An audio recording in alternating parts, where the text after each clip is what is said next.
to come back to me.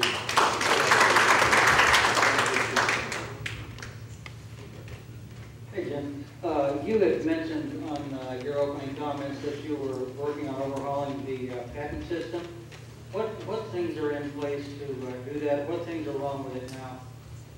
Well, the patent system's we already did vote on that bill. It's passed, it passed the Senate. It was one of those things that, we had patents out there, they were expensive, there was a lot of lawsuits. Now the basic bill is the first to invent is the first to get the patent.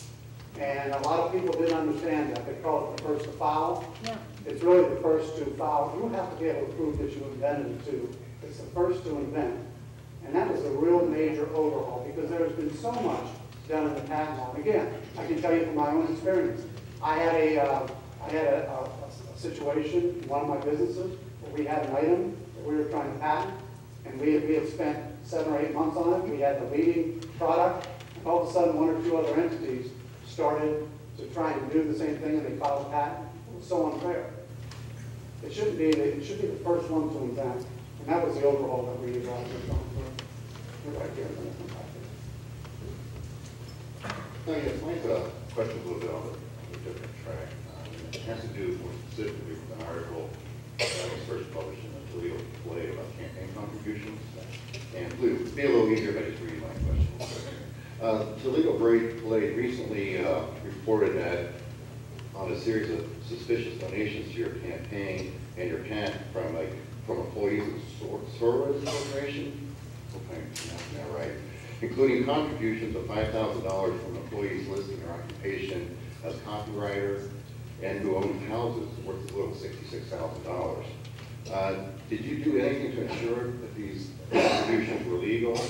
And do you have any plans to return those contributions? Well, first off, he said 2 things. He said they were suspicious. I'm not sure if the plaintiff bill or the Toledo Play reported suspicious. They didn't use that word. And the second thing, we get contributions all the time, so does the President of the United States. Get them from corporations and all the employees of those corporations. So does a lot of other people. So if we're going to question 1 campaign contribution or 2 campaign contributions, we really have to start questioning others. But the key to that is, people contribute to me all the time. It's part of the system. Okay? People contribute all the time. And I don't, whether they contribute $1, $50, $100, or $2,400, as long as they contribute within the guidelines of the rules, which is no more than $2,400. We don't go out and start to determine who they are, what they are, or whatever. We accept the contributions and we move forward. Just a quick follow-up. But if something comes out that there is possibly suspicious activity there, wouldn't it be prudent to go back and investigate those contributions? Well, the owner of the company came out, in fact, a follow-up article, the owner of the company came out and said they would not. And I'm not sure what's suspicious, we keep using that word. But the owner of the company came out and said, hey, these are employees who appreciate what I'm doing and what other members are doing, and they're contributing to all of them. So you're using the word suspicious, which is your word, that is not what the paper said. And quite frankly, there's probably, as I said, President Obama, start looking at some of his contributions, and question his too. Yeah,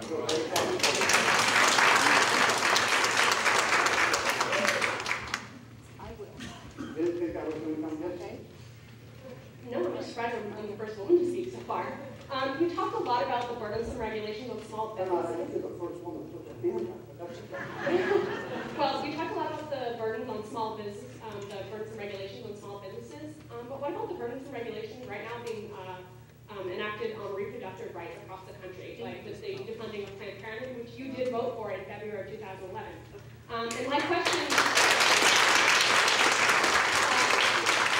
for you then is, if people can't take care of themselves and their reproductive rights, how can you expect them to then take care of their country and their families? Well, I will tell you this, one thing that never changes my values and principles. I am pro-life. I'm 100% pro-life. I'm always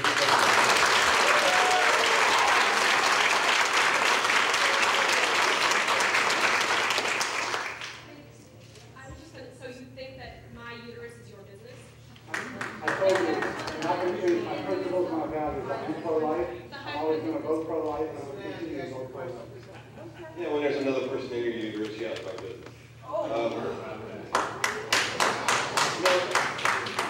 If we can't dig up coal, and we can't drill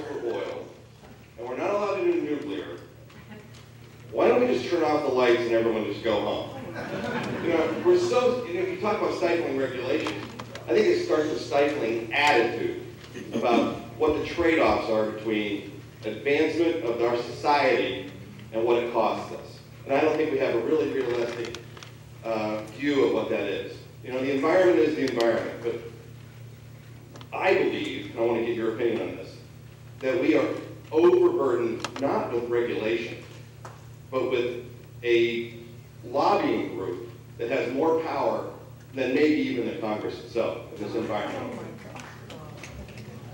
What we have is we have an EPA and a president who decided not to drill, and that slowed us down in our drilling. We have a permitting process on nuclear plants that takes years, and we have so many long-term problems with getting permits that we do have. It's not lobbying; it's a direction, and it's a direction. I believe our direction should be all of the above. It should be clean coal, it should be oil, it should be nuclear, it should be all of the above. It should be American energy, American coal, American oil, American nuclear, American everything. We should become self-sufficient with American assets, creating American assets.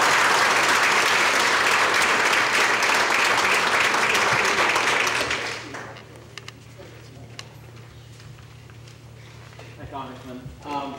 First of all, I want to say I really do appreciate you coming out, and I appreciate the job you're trying to do. And just like I appreciate John Bush here, you have a bunch of constituents saying these are our problems, and you guys try to go there and fix them.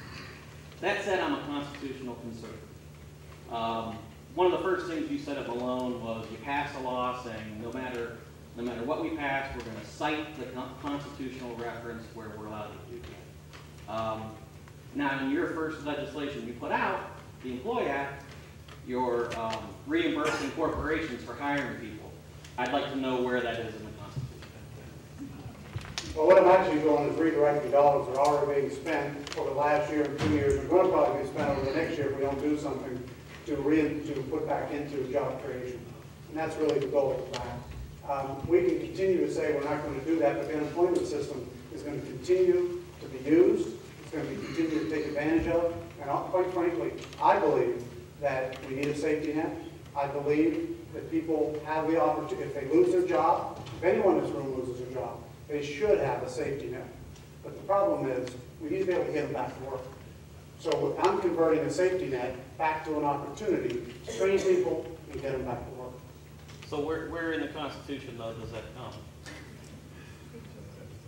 We're in the Constitution. Yeah, when you write these bills, you have to write, what part of the Constitution authorizes that expenditure or that law.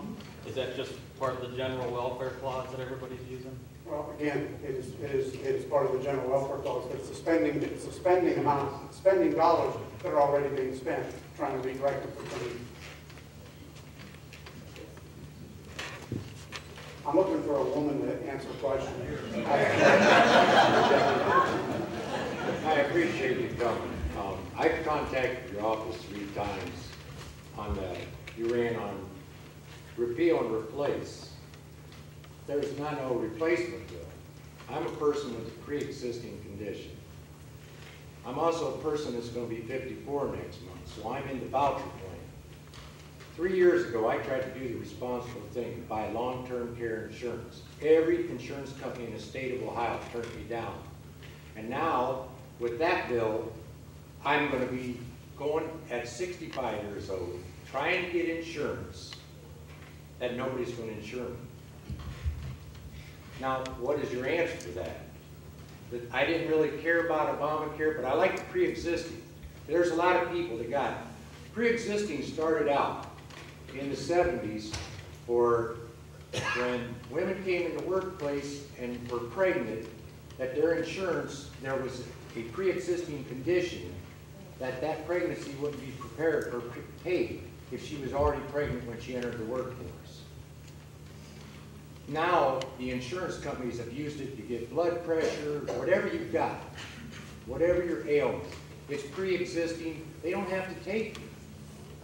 And the one thing Obamacare did do was take care of them in 2014. So I figured when that was passed, that when I got 65, when nobody will insure me for the other 20%, if I have a $100,000 bill, I gotta come out of my pocket for 20.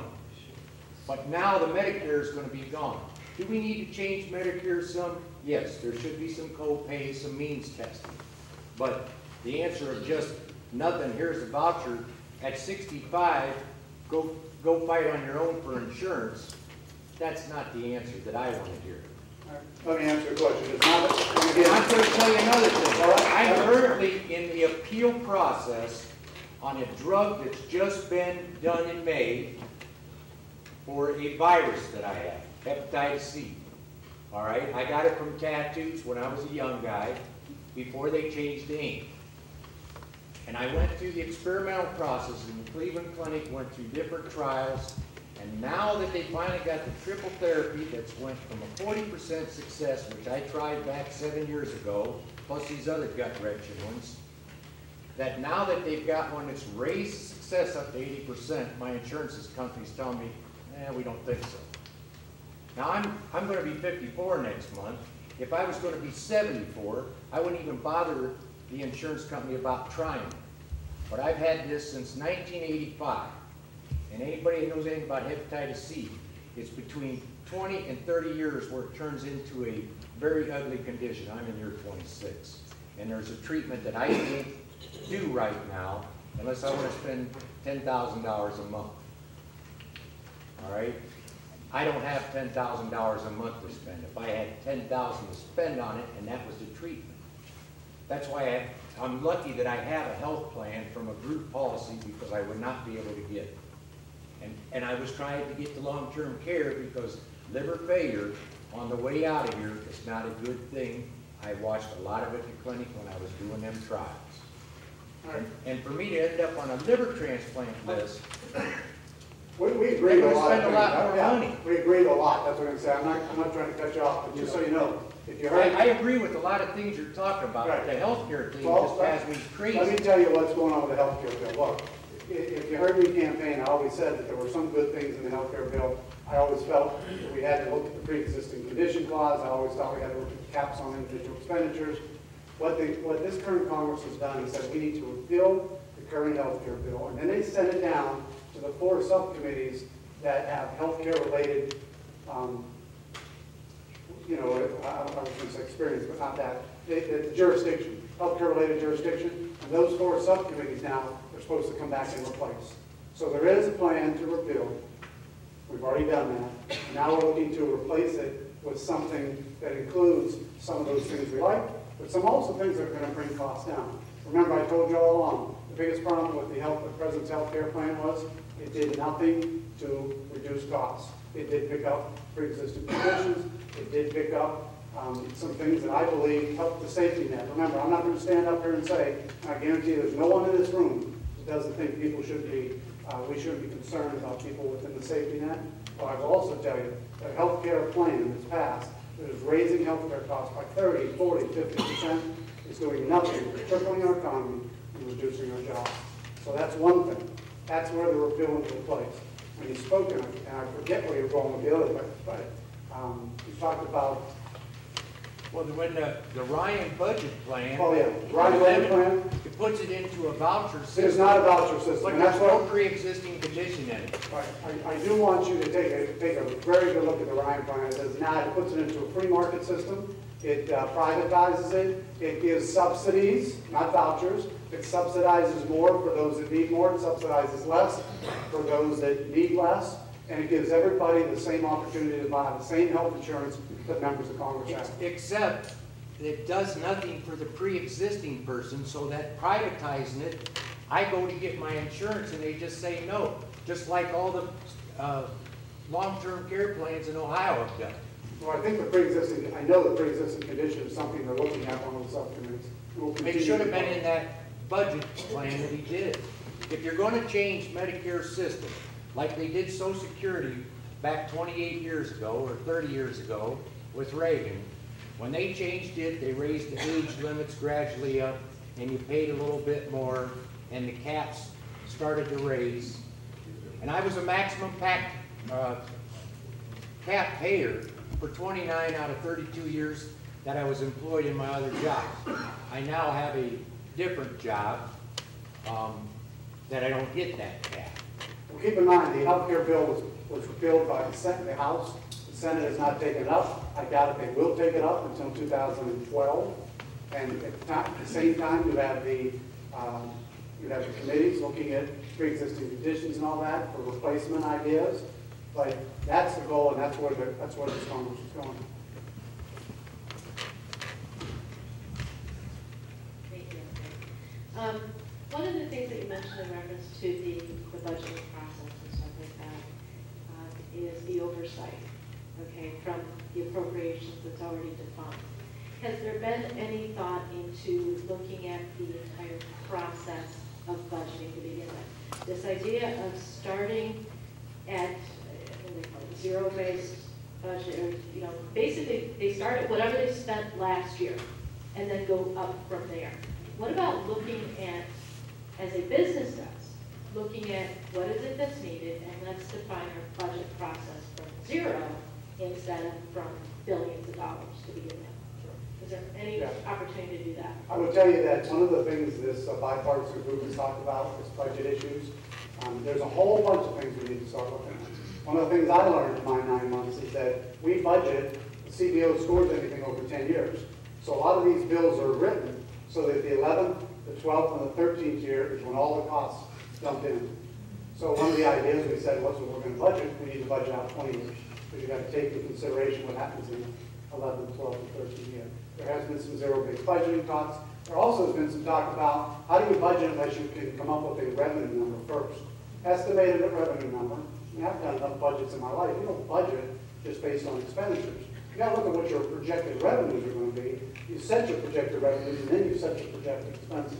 The United States Congress budgeting process does not do that. It's another thing we're talking about.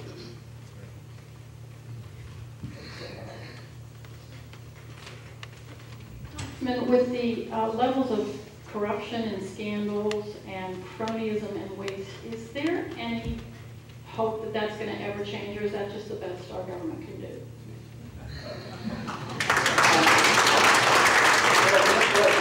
Here's what I believe you work toward eliminating that. Right now, we're spending so much money with blanket checks. People are spending, whenever you have dollars rolling out, you're always going to have problems to use or whatever. When you start cutting dollars back, you start squeezing them. I've done this in my businesses. When you start squeezing dollars back, people start looking at everything. And pretty soon the guy that needs it will start looking at the guy who is misusing it. And that's how we start to eliminate some of those things. So we have to be able to start bringing the expense levels down, which is what we're trying to do. But I know that there are a number of people that are working toward this. But I will say this, one thing you all have to understand. I'm a CPA. I've looked at more budgets and more numbers than most in this room have looked at. This Congress and this federal spending and everything, it's so big, it's so massive. You know, I tell you a story. At one point in time, I tried to find out what is our travel expense. I always chuckle when I use this story. What is our travel expense in Washington?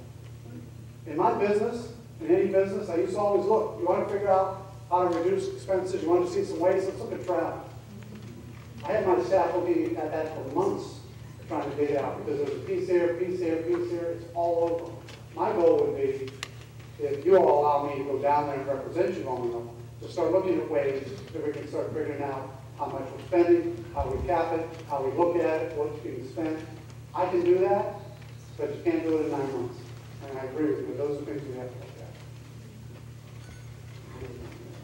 Now, you notice now I'm asking women. Mine's a little different question, but I'm concerned about how the president feels about Israel. And there's been talk about us defunding the UN because it's a lot of Muslims. And what is your thoughts, and how can we make sure our president continues to support Israel?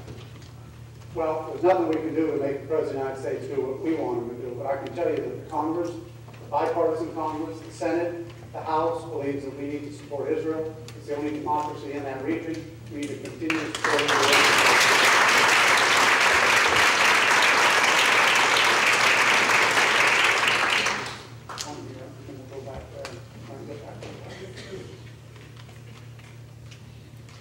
Thank you for being here. My question, or first comment about alleged misspending of money. We send so much money to people who don't like us. And I understand you're on an oversight committee, I'm not sure it's that particular one, but we send money to, what, Pakistan, who is now attacking us. We spend money on the United Nations where more people hate us. Is there some way to, we're also talking about bailing out the banks in Europe and bailing out Greece and then trying to bail out. Is there some way to do some kind of oversight on at least controlling or diminishing those expenses? Sure. You know, one of the good things about people getting involved, like all of you, one of the good things about all of you being at this town hall, is these are the kind of things that you continue to talk about, you continue to bring up, you're going to continue to get action on. I agree. We need to look at all those things. When we look at our spending, we need to look at all levels. We shouldn't be giving money to people who don't like us and are going to attack us. All right? That's my opinion. Ultimately, we need to be able to do oversight on that. My committee does not do that. And it's interesting because I'm on financial services, and I don't know how many people realize what Dodd-Frank is. But Dodd-Frank is a piece of legislation that a lot of people were not paying attention to while the health care bill was passing. Dodd-Frank is close to 2,400 pages, all kind of overburdens and regulations. And what we are doing every day in oversight is spending time looking at all the things that it's doing. And I would love to be able to jump on another committee and look at that and jump on another committee, but that's why you have 465 or 435 people in Congress, and that's why it's broken up that way. I do know people are concerned about that. The one thing I will tell you all of you, maybe not all of you, the majority of you, sent me and 85 new people down to Washington because you were concerned about those things. And I will also tell you that out of those 85 to 95 people who were there, and including some Democrats that were sent there with us, because I have some friends on the other side out, they agree with me. But it's going to take time for us to whittle away and get these things done. And we need to be able to have that time. Not a lot of these people that were sent down did not go down to be career politicians. They went down because of the same reason all of you were here. They're concerned about what's spending, they're concerned about where our debt's going, and they're concerned about giving money away that we shouldn't be, they're concerned about fraud and abuse, and we're going to take the time necessary to get the answers and change the system. We're going to need your help, and we're also going to need you to realize that the only way we're ever going to fix all this stuff is to get the Senate, some help. We have Senator Portman there, and I know he has a representative here, Mr. Brown's here somewhere. Thank you, Congressman. Yeah. Senator Portman, I mean, we have a senator that's willing to work for us. We need to be able to make sure that we have enough senators that have the same ideas that we all are talking about here.